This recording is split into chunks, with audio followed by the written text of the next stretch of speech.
Hello, and welcome to yet another episode of the Back to the TARDIS podcast. I'm Jeff. I'm Aurora. And I'm Looming. And today we are discussing the 2023 Christmas special, The Church on Ruby Road.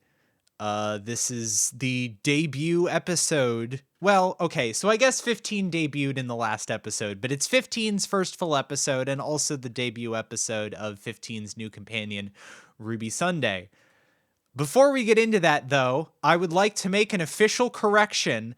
I fucked up last week when I said that Mel initially left the TARDIS because she randomly fell in love with a person. I was corrected. I haven't actually seen the story where she leaves. Apparently what actually happens is that Sabalom Glitz, the guy that they mention, who's kind of like a rogue Han Solo type character, apparently Mel spends half the episode like criticizing his plans and fixing them, and has like a business girl boss moment at the end where she's like, nah, I'm gonna go dip to run this dude's business.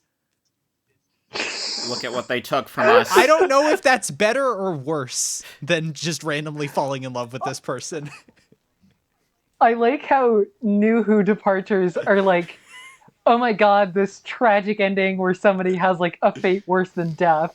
And then like classic endings are like, oh yeah, they left to like go have a cup of tea and they just kind of stayed. Yeah, most classic departures are not sad. It's really funny. Like, they're just like, okay, I'm done now. The Wokelets made Mel get a business degree. So God true. damn it.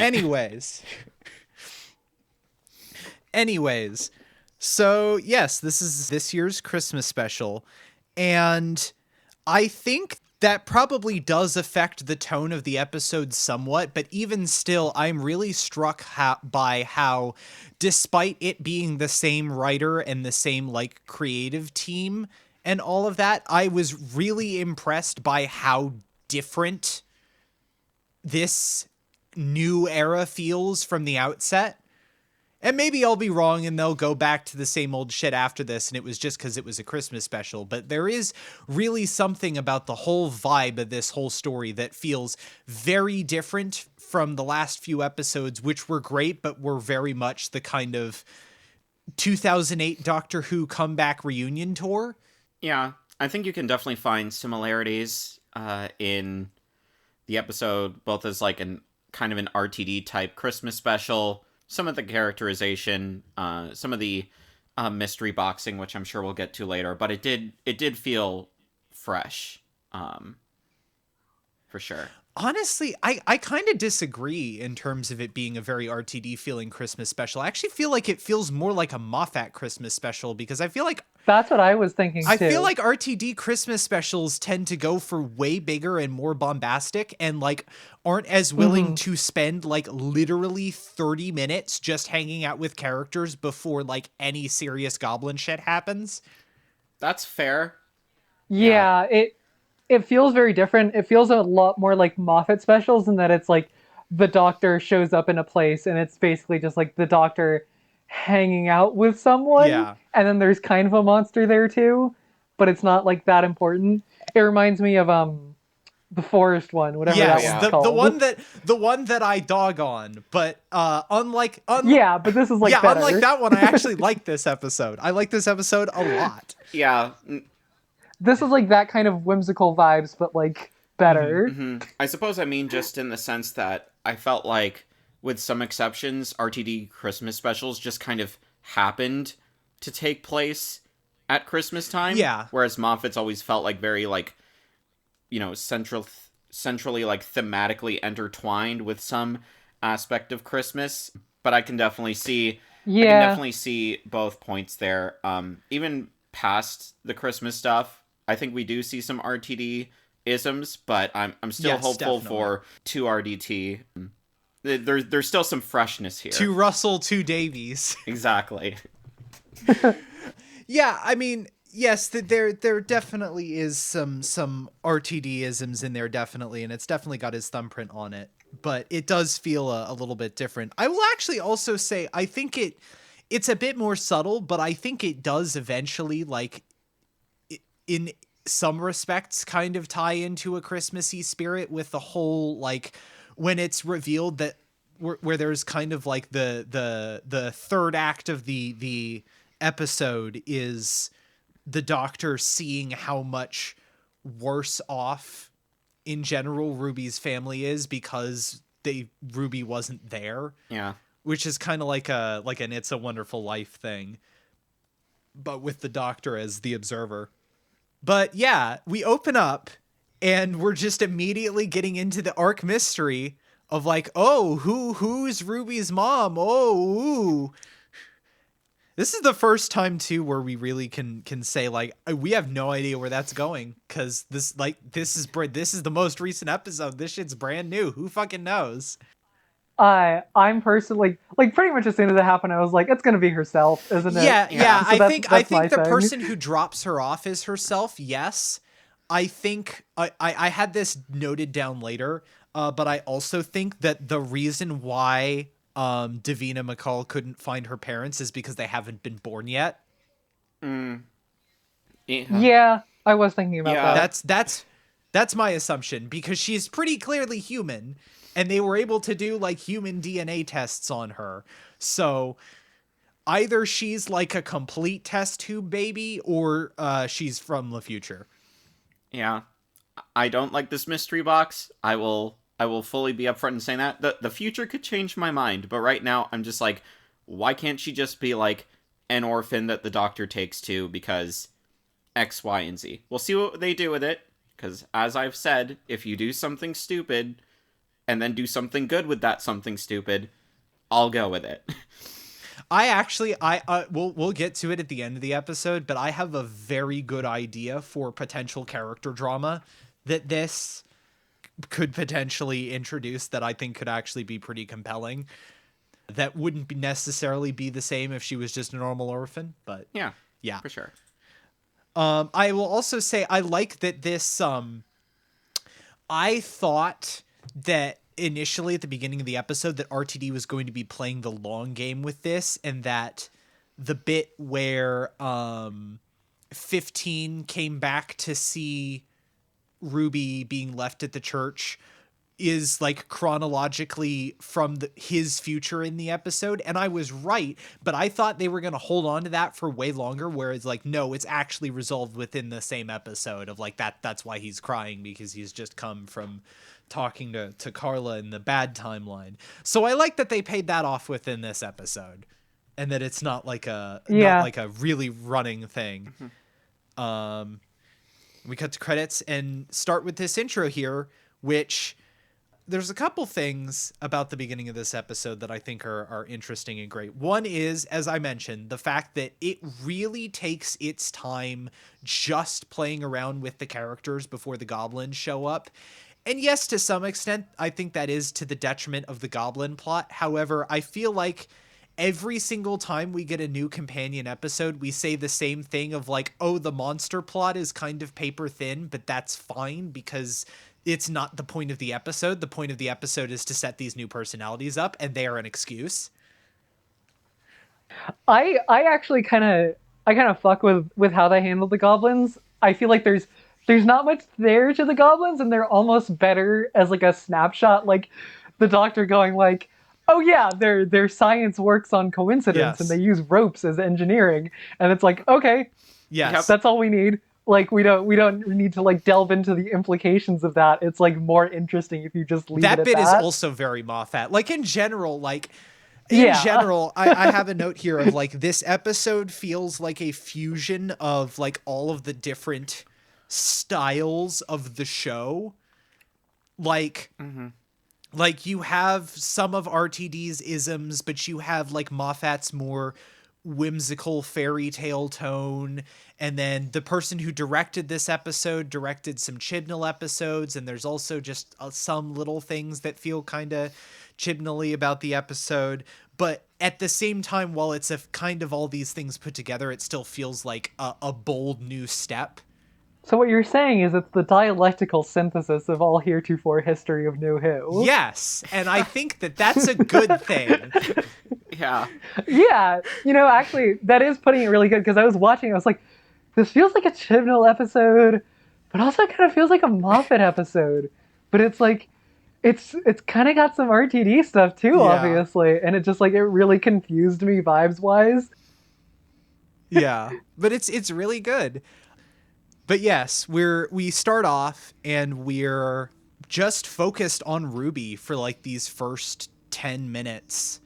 And there's the bit with her hanging out with like celebrity guest star Davina McCall, which is like she's a real person and does this real like helping orphans find their parents show type thing.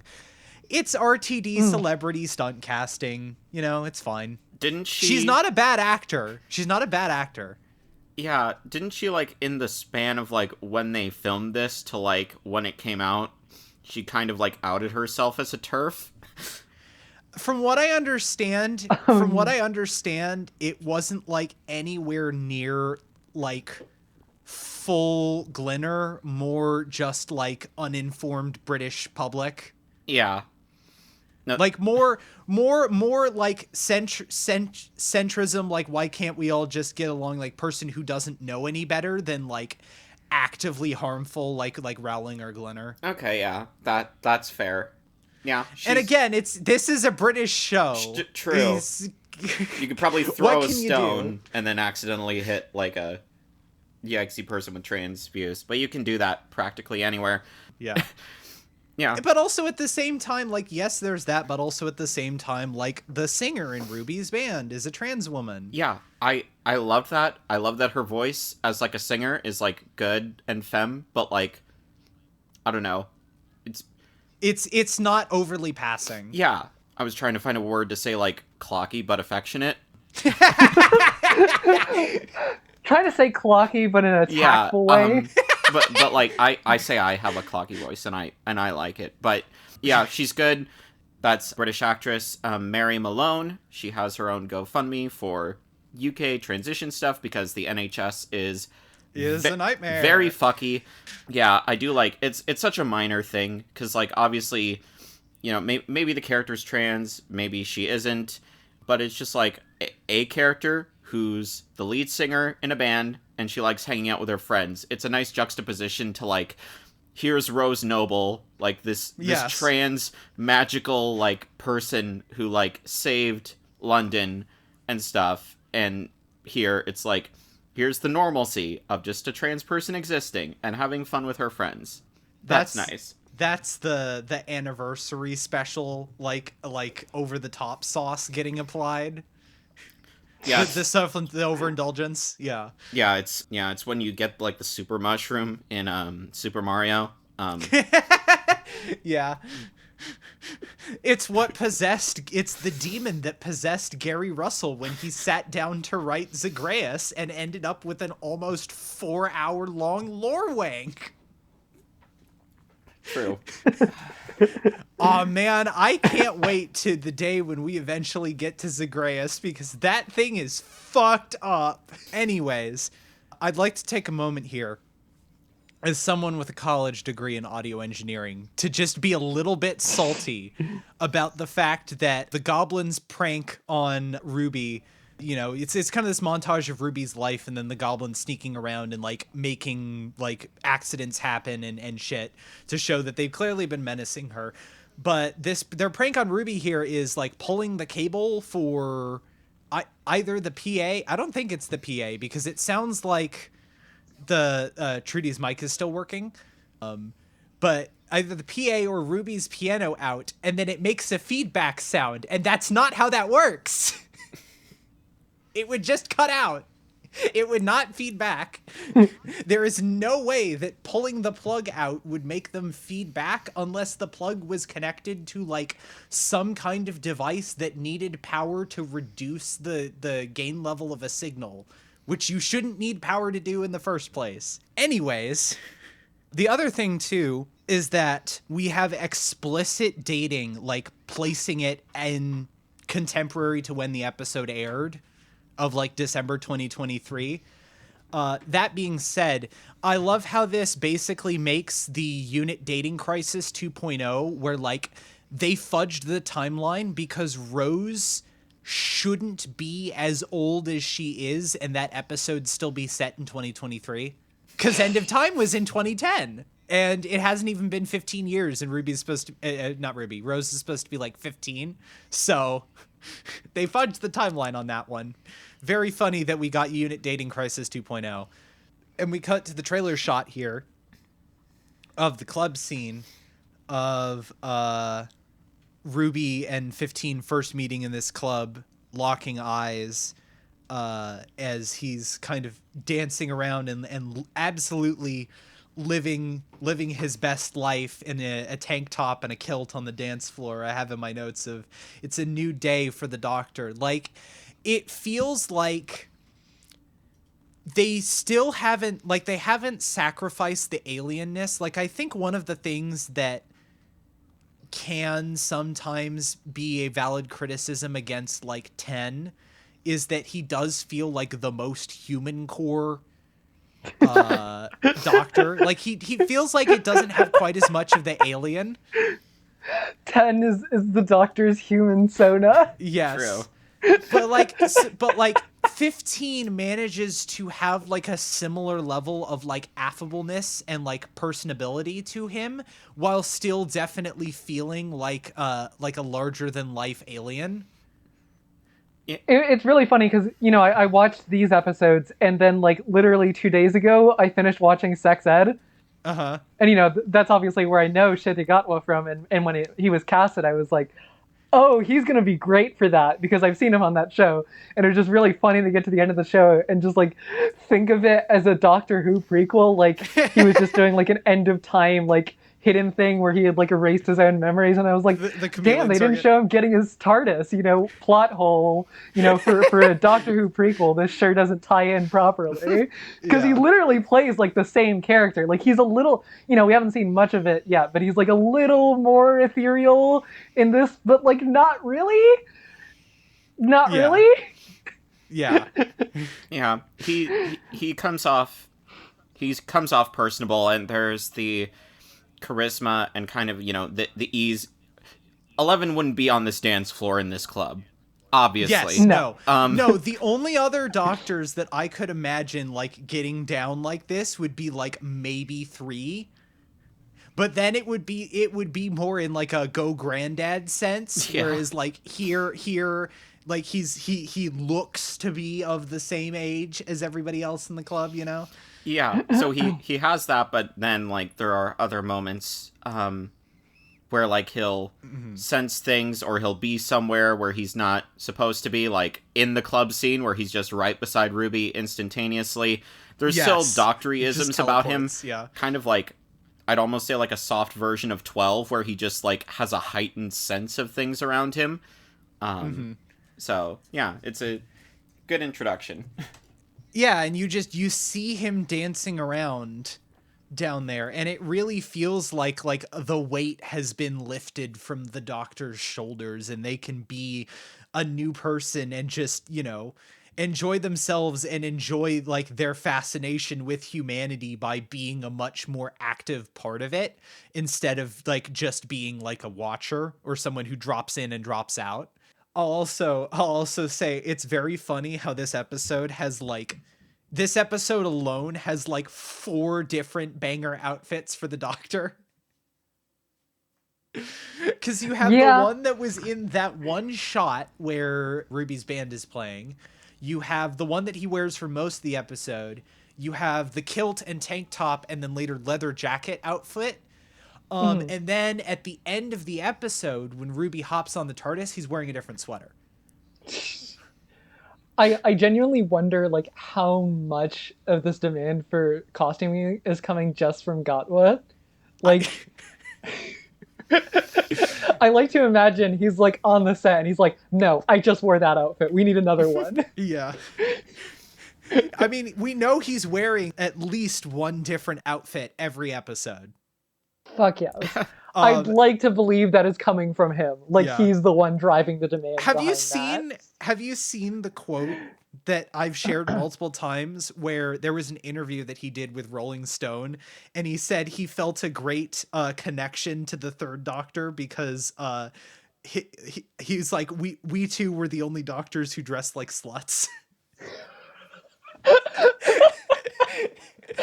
You know, I just saw a screen cap of the Third Doctor like earlier today, dressed Yeah. up in some like absolute faggy bullshit. So Yes. yeah, Yes. Yeah. I feel like, yeah, the Third Doctor too is like also like it's a different kind of cool to how Shooty is, but is like obviously like the one of the more like dashing incarnations of the he's Doctor, you know. foppish. Mm-hmm. Yes. Well, no, he's not foppish. He's like secret agent man, like James Bondy, because again, like John Pertwee was with like Ian Fleming and fucking Christopher Lee in the Second World War, being like Nazi hunter spies. Jesus. Which is so, and John Pertwee liked gadgets and cars, so the Third Doctor got a lot of gadgets and car chases. But yes, he's more personable, but he still has that like classically doctorish aloofness. Like he teleports up to the balcony to catch the glass that Ruby like almost knocks off the table. And then she's like, "Oh, I'm super clumsy. I'm sorry." And he goes, "No, you're not. It's worse than that." And then just says "Merry Christmas" and leaves. Like he doesn't explain anymore. Average Doctor moment. Yeah.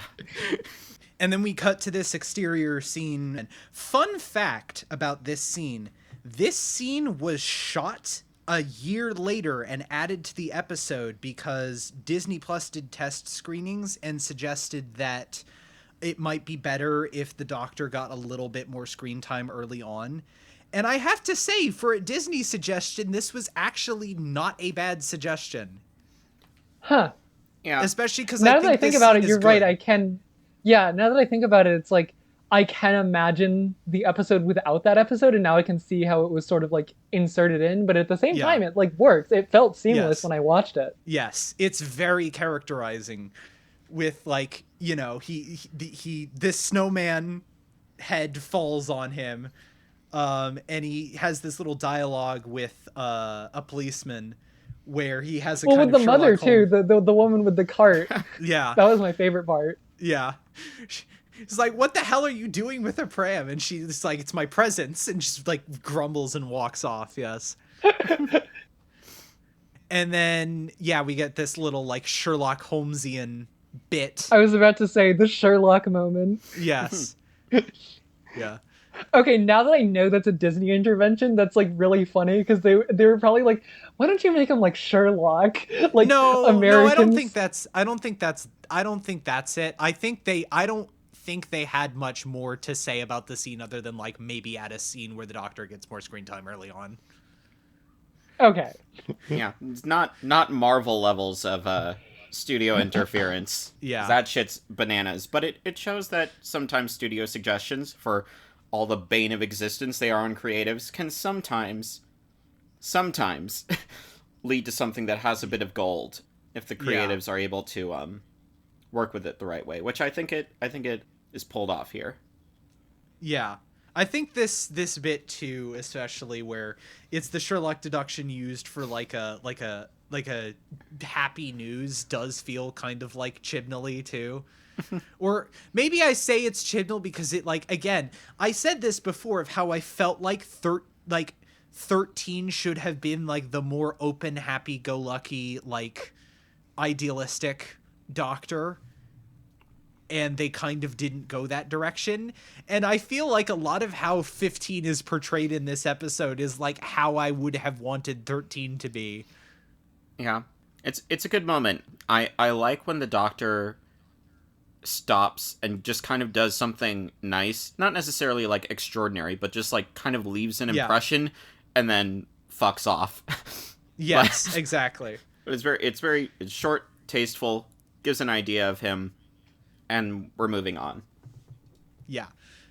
Also in this scene, I believe it's the first reveal of the sonic screwdriver, which is a radically different design. Vibe check on the sonic screwdriver design. I don't hate it. I think it's fine.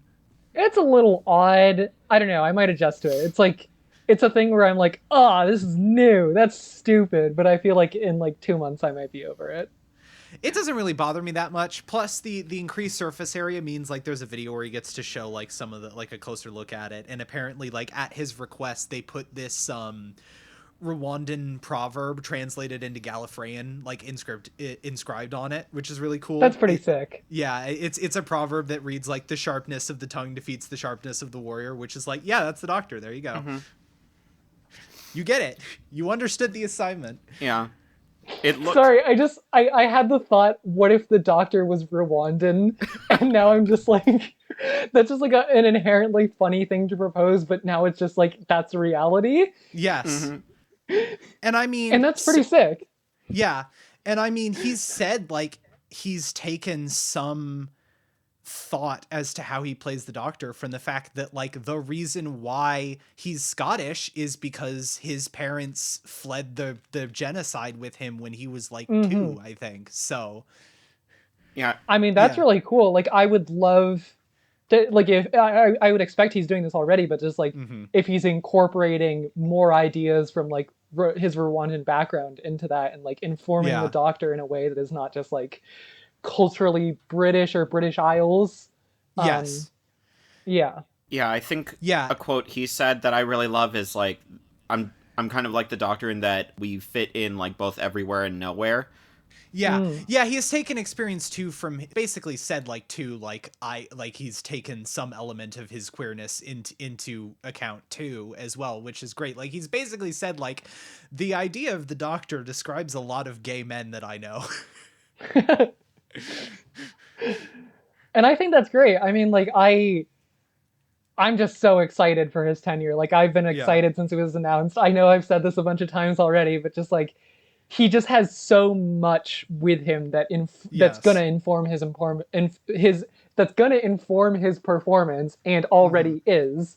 And I'm just so excited to see like how that develops. You know, like I'm sure he's gonna be great this first season, but I'm really excited for like his third season when he's like really in it, you know? Yeah, definitely. Yeah. I'm just thinking ahead. Yeah, definitely. He feels like, I don't know. Like I feel like it's the most inspired casting for like, oh, like we're getting you in specifically to do something new since like Christopher Eccleston, where like Eccleston was chosen like specifically to kind of break with a lot of what the Doctor was and to present a new spin on that character. And like I think everybody else after that, you know, I don't think there's ever been a bad casting choice for the Doctor, even 13. I think in the right hands and given the right material, I think Jodie could have been as absolutely fantastic as the rest of them. But it really does feel like his casting is just like the cut above of like, oh yes, this is perfect. They have completely nailed this. I feel like in hindsight, Peter Capaldi was also that, but I think part of the thing with Capaldi is that because so much of his tenure is about the long game and about the development, I feel like you don't really get that picture until like you've seen all the way through. Yeah. Whereas like here, it's like, oh, it's immediately obvious. I also feel like Capaldi is in a sense like kind of returning, like it's bold because it's kind of returning to classic Doctors. Yes, but definitely. Then like having a new dialectical synthesis therein, and then in Shettigatwa is I think it's much more analogous to the Eccleston casting of just like being something just totally fucking new. Yeah, while still like definitely being like the character at the same time. Yeah, definitely. It feels nice to have an episode. And I'm sure, like, there will be iterations hopefully upon, like, who 15 is as a character beyond just the Doctor, but it was the first time in a long time that their first full episode comes along, and I'm like, okay, that's the Doctor. Obviously, you get that with 14, because we've kind of seen it. It's similar but different. 13 never quite got there, which I'm kind of sad about. Maybe that'll change in the future. No, the last time it's really clicked like this has been 11th Hour, and even then that's kind of like because like 11th Hour 11 isn't really quite the same character from like the weird diversions that the character gets thrown on in series 6 and 7, but like in terms of immediately making like a first impression, like I think 11th Hour and Rose are the two like archetypal examples of the modern era. Oh, for sure. And, 12 is my favorite, and even he, like, took a bit for me to understand, like, Yeah. what he was doing. Yeah. So it's nice. This doesn't mean it's better. If he becomes my favorite above 12, that's obviously, like, way in the future, but... Yeah, we'll have to see. Yeah.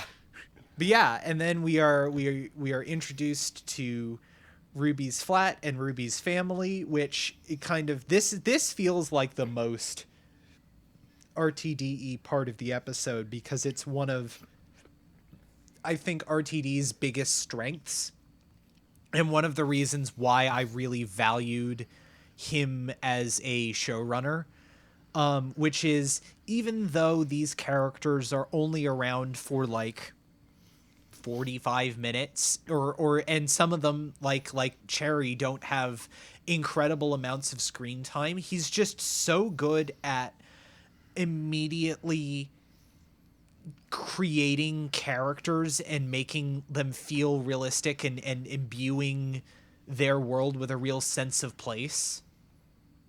It feels like, something RTD really did uniquely is he doesn't introduce a companion, he introduces a family. Yes. And that's something you didn't get with any other showrunner, and it feels like that's immediately bringing this back in. Yeah. Well, I mean, so I guess, Chidnall, you kind of have it with like Graham and Ryan. And they do definitely sort of set up like who these people are, and like that sort of thing. But because all of them go on board, you don't quite get the same thing of like the interactions with like the companion. It's kind of like, not only do you not have time to just focus on the companion by themselves, you also don't have time to focus on the companion going back and interacting with who they left behind. Like, you kind of get that a little with Yaz's family, but also Yaz's family is undercooked as fuck comparatively. Yeah. Mm-hmm. I should have said, one, RTD is the only one who does this well, and yes. Also, two, RTD is the only one whose arcs I care about in that regard. Yeah. Yeah. Well, I mean, he has his failings too. Like, Martha's family is kind of a nothing burger, but like, I thought her mother was pretty good. Yeah, but it's still like, it's very clearly the least out of the other comparisons. Yeah, but like fair. the Tylers and the Nobles are obviously like world class. Yeah. Yeah. There's a reason why people still care about Jackie Tyler, even though she hasn't appeared for over 10 years. Yeah. And why we cheered when Wilf was back. Yes. Based. Yeah. You know families like this, or you can know families like this, and people like Ruby. And I've seen people say that like Ruby is like a Rose 2.0, which, aside from like being blonde and like, I guess maybe ostensibly like working class and didn't do too well at like schools. I think she mentions like not doing well on her A levels and stuff like that. Yeah. It's pretty service level. I guess you could say it's like a modern updating on that in some ways, but it's a new dynamic, having like this adoption relationship, which again, like, yeah, when we get into like how she can relate to the Doctor, it's like pretty new in a sense. Yeah, definitely. Like you it's exploring different dynamics. Like, I feel like Martha had like complicated family dynamic, but like even then again, like it wasn't that focused on as much. And Donna kind of had like dealing with the parent that like does care for you but is kind of shitty sometimes. And then like Jackie Tyler was very much like kind of your stereotypical like council estate mom. But here you have like a very different mom figure again, who's still compelling and has like interesting character stuff that happens with her in this episode. We'll see how much they come back to this family over the next era. Like, I do feel like I'm a little bit like less sure as to like, oh, where are they going to go with these characters after this episode, but like their presence in this episode is very good.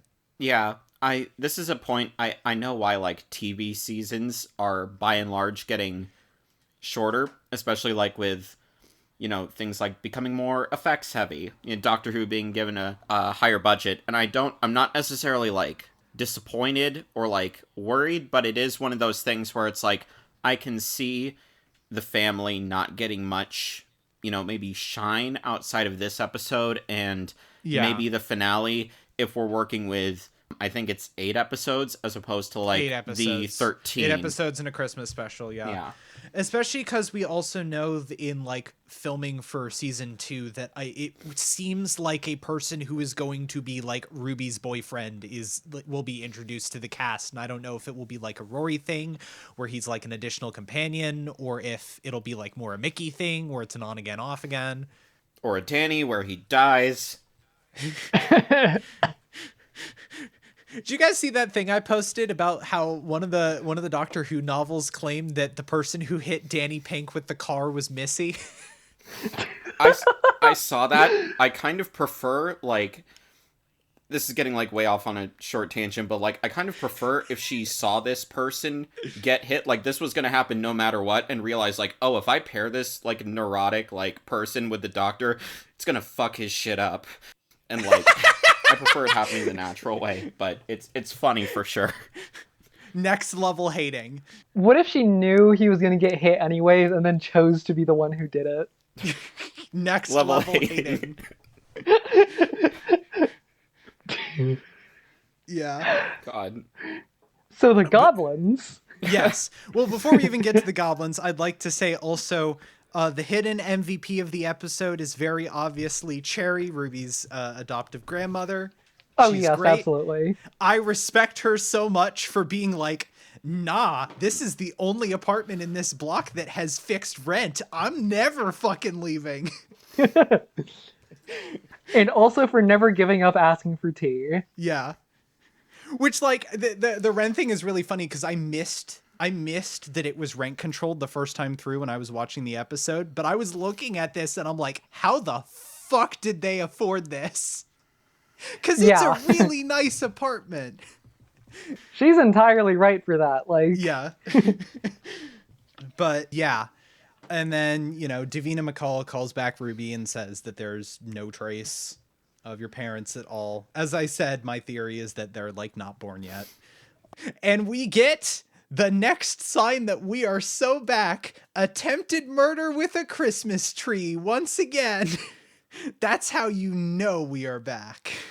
And then, yes, we get to the goblins bit where we're kind of just being like, okay, we're gonna do like the Doctor Who version of Labyrinth, but without David Bowie for the next 10-15 minutes. And like, I'm not gonna lie and say that like it wouldn't be better if they did have David Bowie, but like also that ship has long sailed at this point, so yeah. Damn.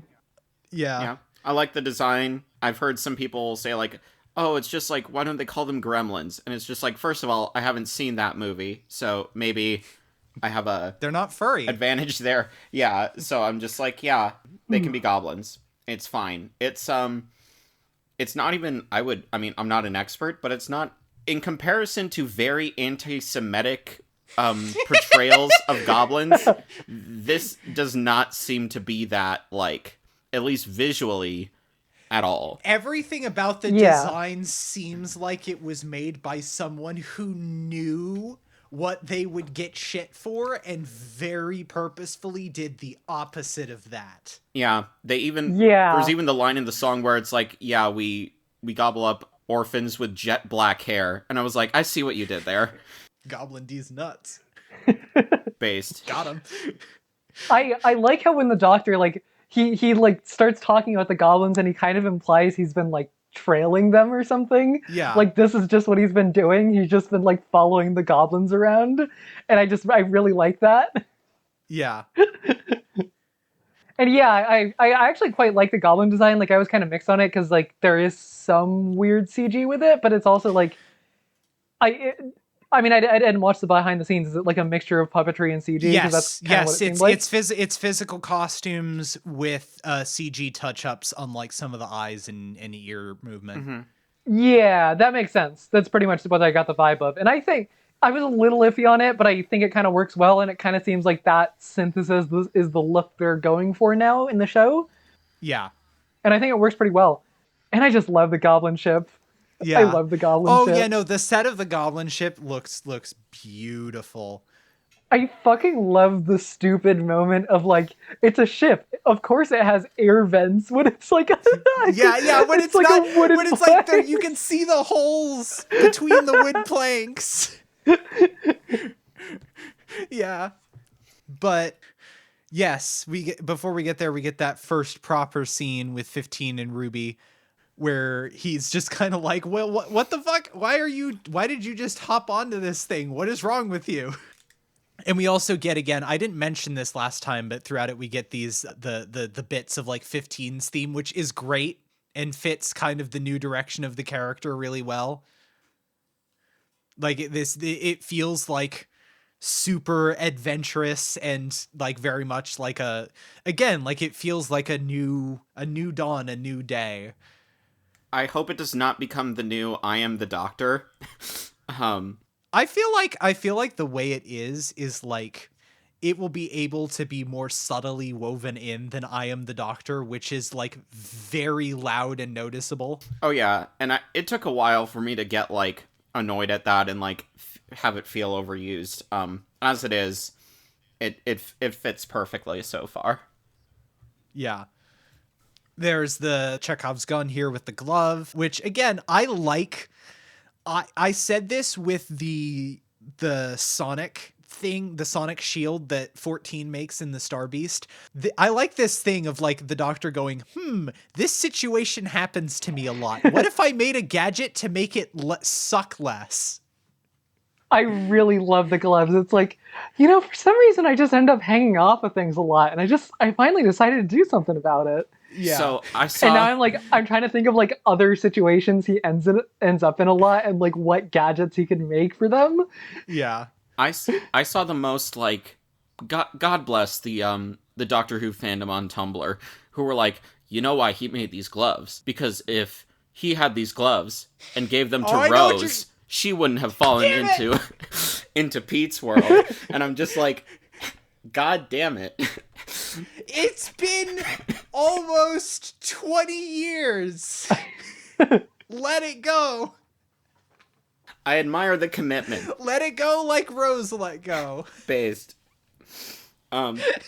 Yeah, no, that was great. Gloves are simple, but like they have like a little like they have like one Tron line on each, and it's just like that's classic Doctor Who invention tech right there. And it also kind of ties into a 13 thing of like, I do love the fact that like 13 like builds her sonic screwdriver out of like scrap bits lying around. I wish they went more into that of her being like a gadgeteer, like boffin person.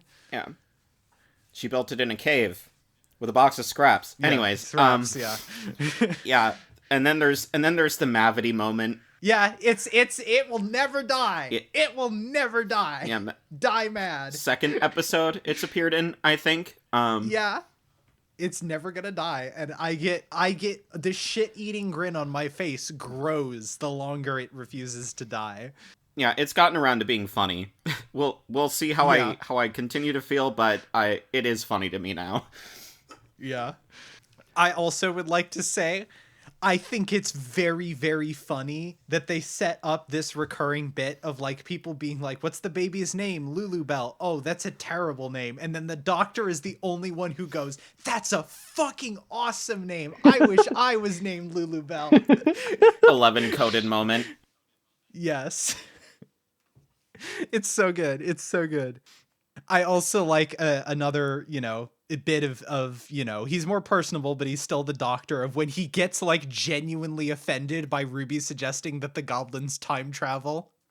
But at the same time, this cool fantasy idea of like them like preying on coincidences and stuff like that, that's such a Moffat bit. That's such a Moffat thing. Like this Doctor Who monster uses this ephemeral thing as a primary mechanic.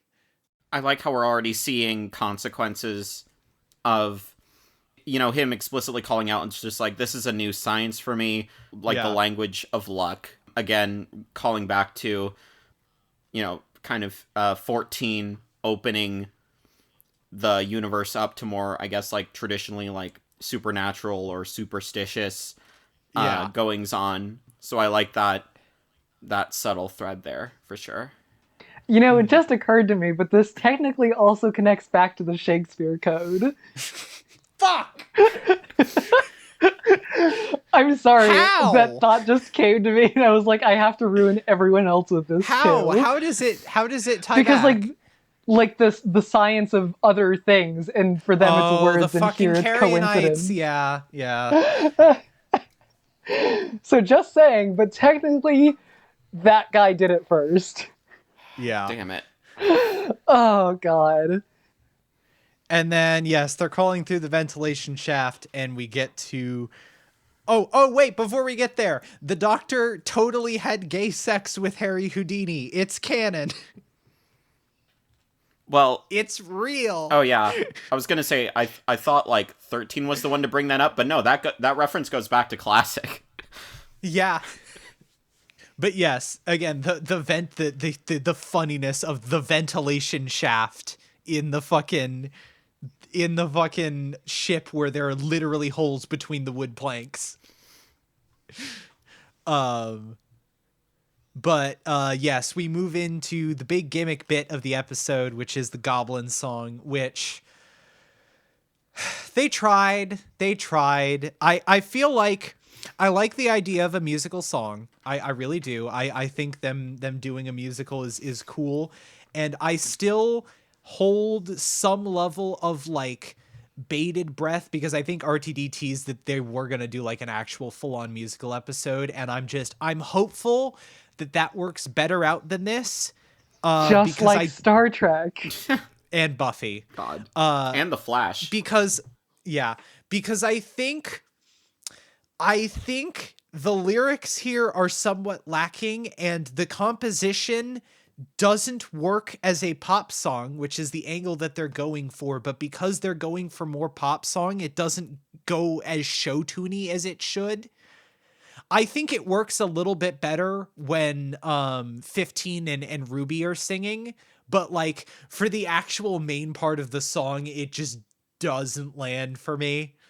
I think it's excusable because it's not a fantastic song by any means. It should have been more Danny Elfman. It should have sounded like it came right out of Nightmare Before Christmas. Yeah, for sure. It's the instrumentation is fine. I think what works the best is it's, you know, the crowd is into it. You hear stomping. It kind of feels, yes, I guess, visceral and happening in that way. But I suppose I'm more forgiving for it because, I don't know, maybe damning with faint praise, but I'm like, this is a Christmas special. I did expect the musical to be like kind of, you know, campy and pastiche-y, I think. Yeah. And it serves its purpose for that. But we do get the bit of like them like the Doctor kind of like accidentally falls in, and his like his thought of like, okay, how am I going to get out of it? And he's like, let's keep going.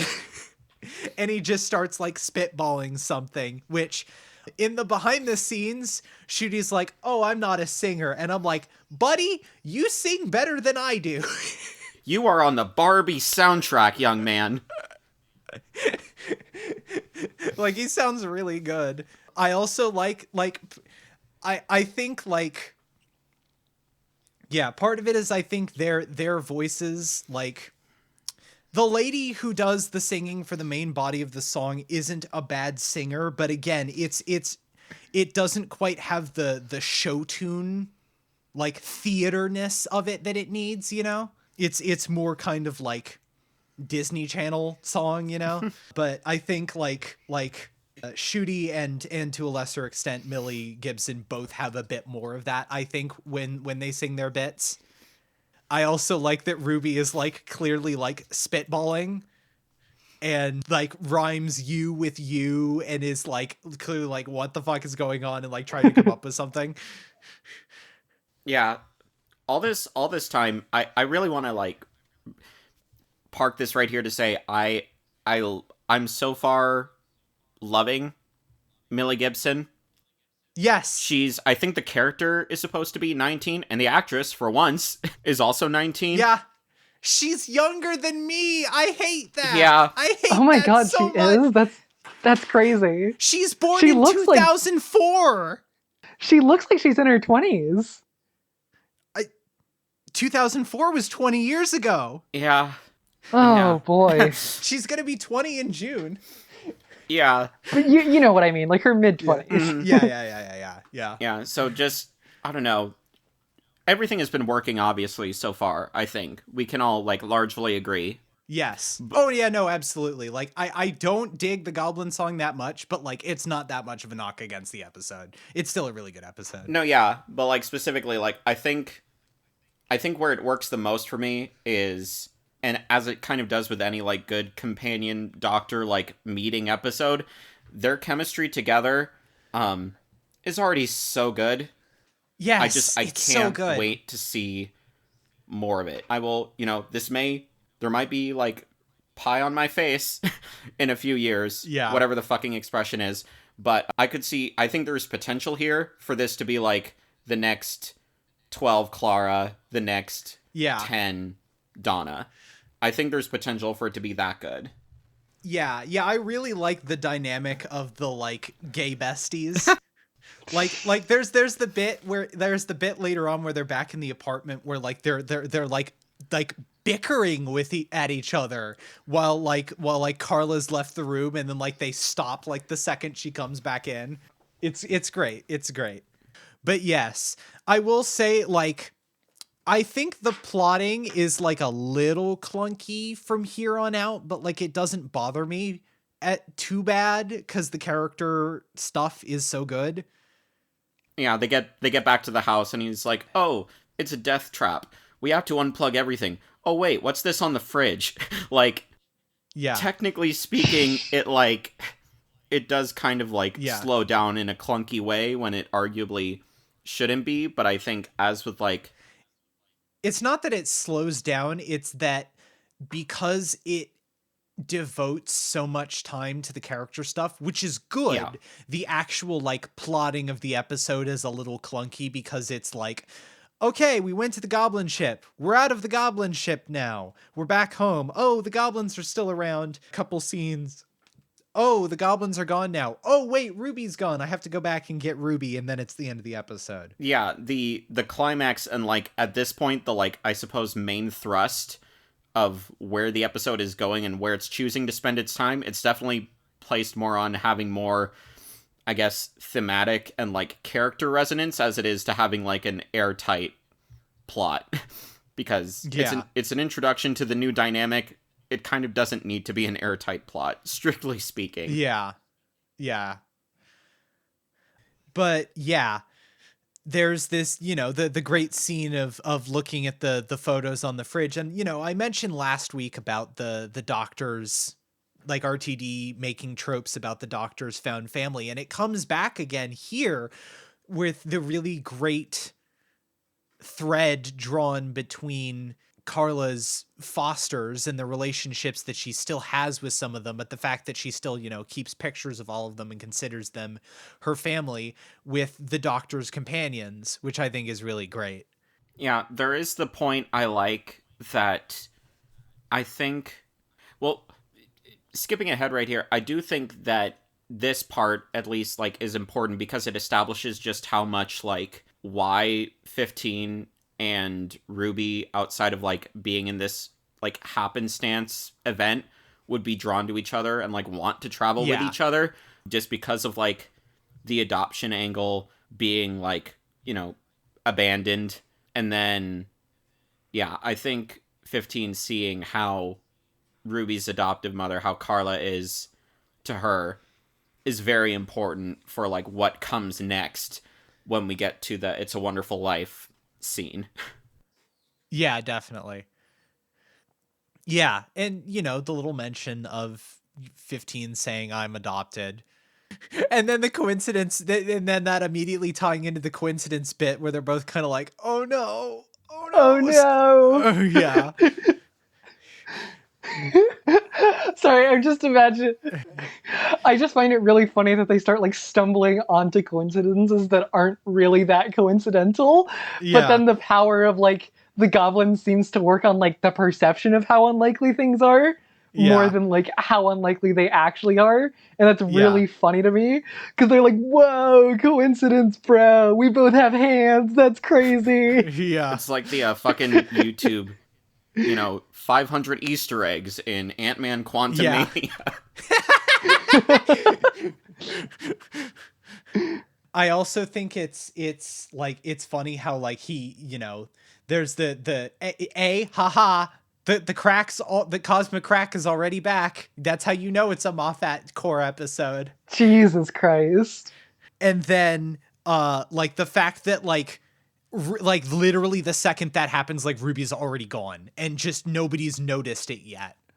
But yes, we get this scene here, which is like the emotional crux of the episode. I think the It's a Wonderful Life scene with the doctor and Ruby's mom, which is, it's just great. And I think it also really well illustrates how 15 is different. Like, I feel like other doctors would have reacted to that conversation with Carla more stone-faced, whereas like 15 is much more openly emotional and like driven to tears by it and like immediately runs off to go fix it. And like the doctor would immediately run off to go fix it regardless. But like the fact that he's not, like, I feel like if this was 10, it would cut to him doing like the, oh, I'm so tortured face, but without like actually crying. Whereas like there's more of an active back and forth between the two of them, both verbally and emotionally. Yeah, here you see, and I think the reason he's crying, again, headcanon moment, but it really does feel like RTD has been pulling all the emotional resonance of like the Flux and the Timeless Child that should have already been there and just like remixing it into his own stuff. Because now in the bad timeline, Carla's kind of like his adoptive mother. I think Tek Taeun was her name. Yeah. Of just kind of like, she clearly didn't love her. She was like, well, I lifted you up, I did all this great stuff because of you, but like basically like used the doctor. And I think he sees that reflected and he has a very visceral emotional reaction to it. Of course, like none of that's text, but I think it's like clear to infer that because of how purposeful RTD has been up to this point in using some of that like Chibnall era stuff and as I said, remixing it. So yeah, it's good stuff for sure.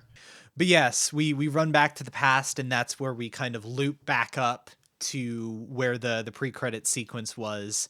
And yeah, this final action scene, though, I really love the Hot Fuzz style death that the Goblin King gets.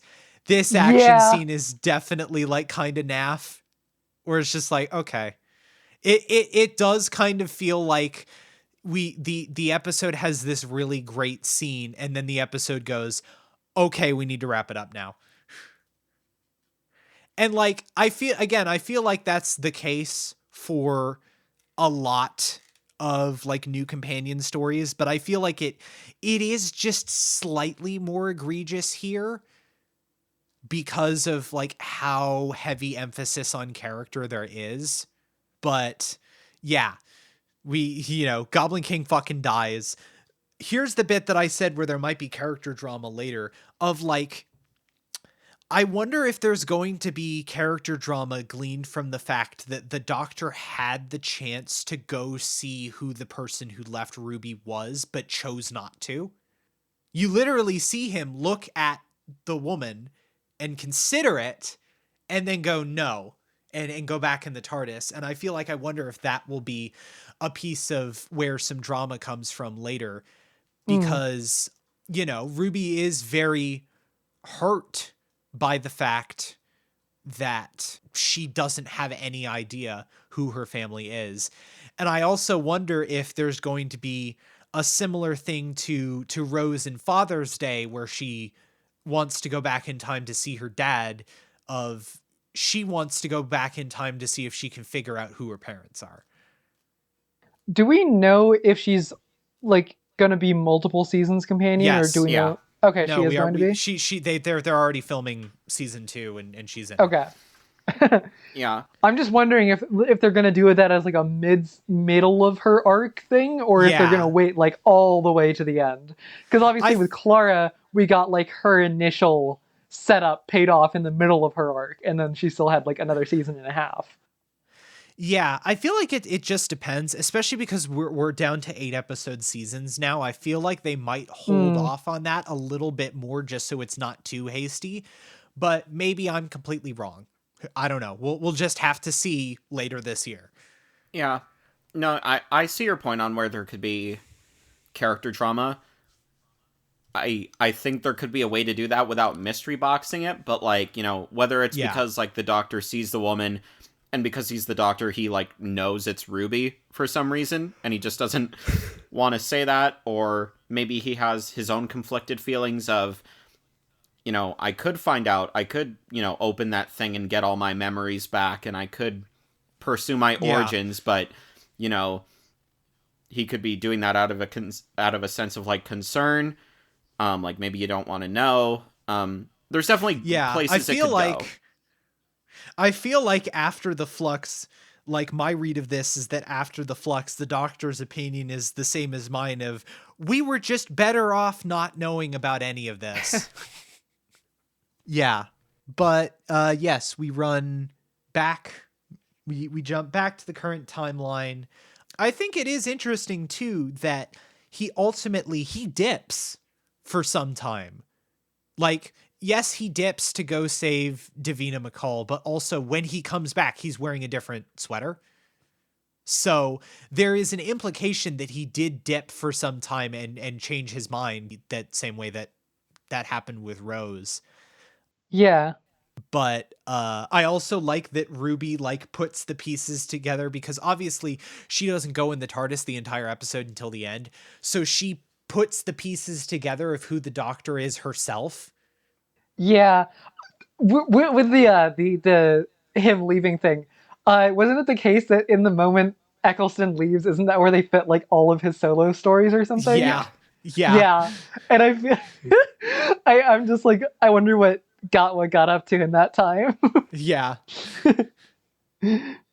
But yes, and then Ruby goes in the TARDIS, and the one thing that I will say, so there's the big like, oh, what's the deal here thing with Mrs. Flood, the next door neighbor, like knowing what the TARDIS is and like almost like beckoning Ruby to go in. My initial theory was that it was just a funny haha bit, which I think is still like, I think that would have been the funniest outcome of her, like her breaking the fourth wall is just a bit and it doesn't actually matter. But RTD has said that it does matter in some fashion and that there is something to her and how she knows like what a TARDIS is. I will say, she doesn't seem to know anything about what it is until the timeline has been fucked with to the point where it becomes the current timeline. Yeah. So I feel like it might be something about when the doctor went back, he changed something such that he will later have to intervene and then she will encounter him in the past or something if she's a human. Yeah. Hopefully that's it. Maybe they'll run into, so we know that like one of the episodes in the next season is like has the Beatles in it and is set in like the 60s in like the Abbey Road area. I wonder if like they'll run into like that character as the younger person. But Geoff, have you considered that she could be the Ronnie? The Ronnie. Ah! You know what's fucked up? Shooty literally said in an interview, I would like my doctor to go up against the Ronnie. So it is the most likely now that it has ever been, even though there is no good Ronnie story. They are all bad. What is with people wanting the Ronnie? I think it's just because it's another Time Lord. Okay. Because I feel like there that's there like a must renegade, be other like classic villains who were like pretty powerful that they could bring back. Yeah, I think it's just the Time Lord factor. Yeah, they're like, oh, it's the monk. Oh, it's Romana. Oh, it's, Yeah. Yeah, I know. If they're gonna bring Time Lords back, either bring Romana back or get Neil Gaiman in to write an episode with the Corsair. Otherwise, like, I no. Anyways, anything else people would like to say before we move on to ratings? All right, then. Yeah, The Church on Ruby Road is just a really fun romp that introduces us to an extremely promising TARDIS team. Its monster plot is basically non-existent. It has some pacing issues near the end, and its gimmick song will not ever be going on any of my playlists. The small character story that they tell here is excellent and really feels like the first step in a bold new era. Both Gatwa and Gibson give absolutely stellar first showings, and at the end, the primary things you're left with is excitement for the new season and depression at the fact that it's not coming out for 5 more months. No. It's like a B plus A minus. Like it's not as, I can't give it like as high marks as like an all-timer, but, or even like Rose or Smith and Jones, but it's a very solid episode with 2 very solid leads. For sure. Okay. The Church on Ruby Road is an episode that wears many hats. It serves as a proper introduction to Shidogawa's 15th Doctor. We are also introduced to new companion Ruby Sunday, played delightfully by Millie Gibson. Finally, the audience is treated to the first Doctor Who Christmas special since 2017. Thank God. And Ruby and 15 make this episode for me, both individually and as a duo. When the two come together, both as performers and characters with a shared past, they shine. I understand what the two see in each other and why they want to travel together. It's an element to the Doctor-companion relationship that, again, I feel has been lacking from the show since 2017. I think there is potential for this TARDIS duo, this TARDIS team, to be elevated to the position of all-time greats, such as 12 and Clara, and 10 and Donna. Lastly, though the potential for overloading the show with mystery boxes slightly concerns me, what I'm left with currently is an episode that I would call very solid. It's quite a good time. I would call it a warm hug that elicits happiness and a wonder at what is to come next, both for the new TARDIS team and this new era of Doctor Who. It's a very good, very solid 8 out of 10. Yeah, for me, obviously, I really enjoy this new pairing. I think Ruby is pretty interesting. I wouldn't say she's like totally blown me away yet, but I feel like obviously, you know, we need to wait a little bit longer to see what she's capable of. Who has blown me away is Shodegadwa. You know, I was pretty much expecting that. He's doing how I expected, which is just really surprising me with just how good he is. This episode itself was just pretty alright. It's a serviceable Christmas special. I really like the goblins. Like, the more I think about it, the more I'm like, yeah, the goblins, man. That was fucking cool. I would kind of like if they brought them back at some point. I don't know about this season, but maybe like next season or something, just for like a bit part. It would be fun. Instead of the Chibnall New Year's Dalek specials, we get RTD2 Christmas Goblin specials. God. Oh my god. We should start the Goblin cinematic universe. Jesus Christ. They're really fun. They're fun. I like them. Beyond that, obviously, it's a pretty basic episode. It's just character exploration. I will say my one like major complaint is that things feel a little bit too polished for like what I would hope from RTD. Just like things feel too shiny in a sense.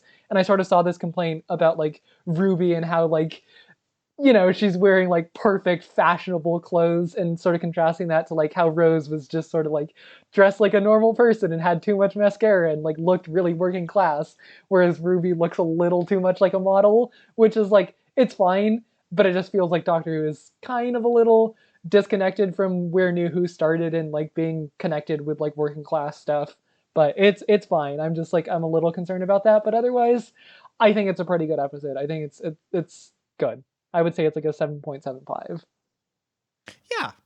All right.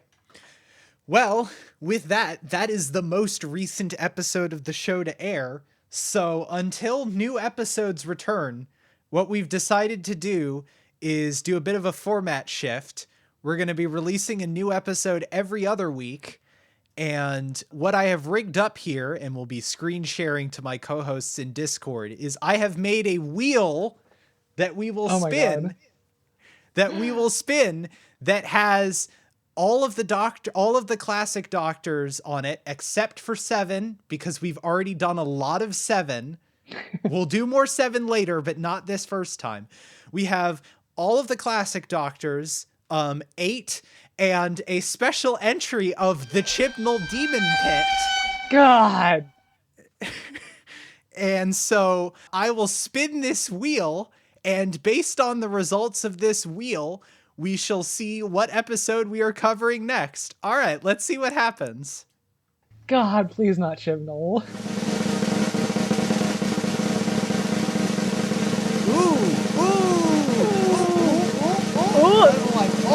Oh, my I gosh. thought it was going to be 3. Let's go. Okay, it's 4.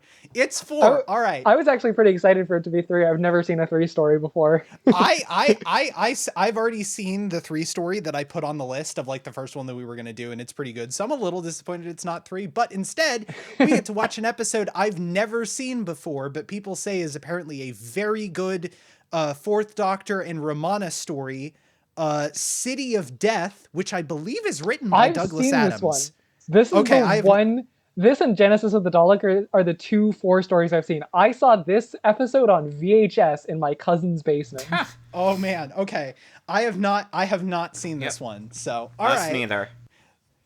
All right. This is the most popular one when it aired. I remember that. This one like set the record for the most like viewership Doctor Who has ever gotten. Has ever gotten, or like still has gotten? I don't know. I don't know if it's ever gotten, but I think it was the record for classic. Yeah. But yes, okay. So that's what we'll be taking a look at next time. All right. Until then, you can follow the podcast on Twitter at B2TARDISPod. I'm Geoff. You can follow me on Twitter at WheatleyDL. I'm Aurora. You can follow us on Twitter with the Iridescent System at Aurora Borealis at twitter.com. I'm Lumion. You can follow us at AGPenis on twitter.com. And we will see you all next time.